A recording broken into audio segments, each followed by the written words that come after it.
परमहंस संत कबीर जी का जन्म 15 ईस्वी सदी में वर्ष 1398 में कांशी बनारस उत्तर प्रदेश में हुआ था।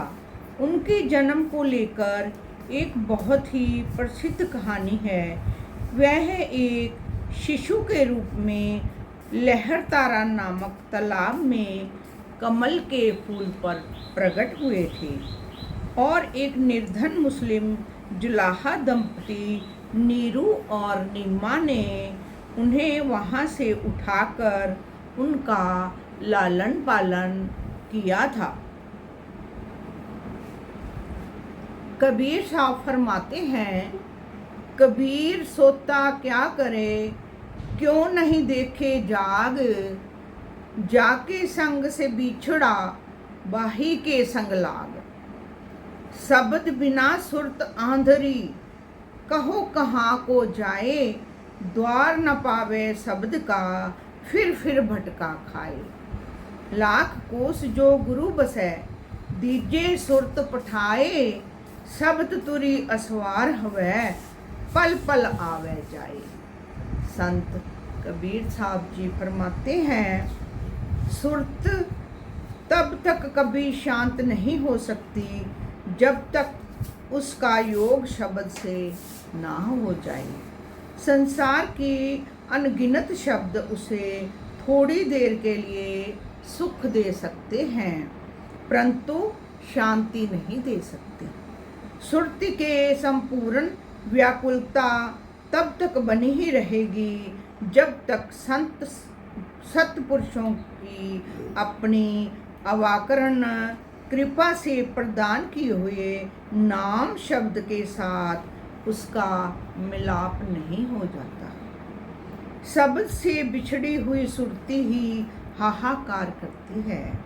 उसे हम सांसारिक भोग्य पदार्थों का लालच देकर चुप कराना चाहते हैं, परंतु वह अपनी माँ से बिछड़ी हुई बालिका के समान किसी तरह भी चुप नहीं रह सकती। गुरु भक्ति मार्ग में प्रियतम और प्रेमिका का संबंध अत्यंत गंभीर, कठिन और कुटिला है। बहुत ही नाजुक है यह नाता। प्रेम के तार बड़े ही झीने होते हैं। श्री सद्गुरुदेव जी को रिझाने के लिए आवश्यकता हो जाता है कि प्रेमी अपनी सुरती का मनमोहक श्रृंगार करे, उसे इतने सज धज से सजाएं, उसके अंग अंग का बनाव ऐसे हो कि प्रीतम के सम्मुख जाते ही इष्ट देव उसे एक टक ही देखते रह जाएं। इसी पवित्रता भावना को लेकर अलंकारिक रूप से सुरती को भक्ति के गहनों को सजाकर अपने इस उच्च पद के भोजन की रचना की।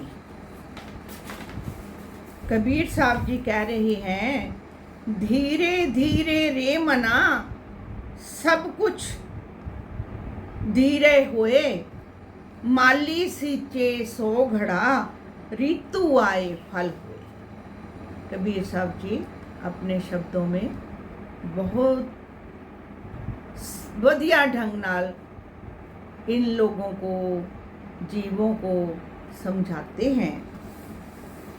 गुरु समान दाता नहीं, जाचक शिष्य समान, तीन लोग की संपदा, सो गुरु दीनी दान। संत कबीर साहब जी समझा रहे हैं, संत महापुरुष दयालु होते हैं। जो शिष्य भिखारी बनकर उनके द्वार पर आता है, वह उसके दामन में तीन लोगों का सुख भर देते हैं। जिन प्रेमियों ने भी श्री चरणों में आपा भाव समर्पित कर मन वैचित की समस्त वृत्तियों को श्री गुरु देव महाराज जी की आज्ञा में जोड़ लिया है, वे ही उनके प्यारे बन गए हैं। नहाए धोए क्या होए, जो मल मैल न जाए, मीन सदा जल में रहे, धोए बास न जाए।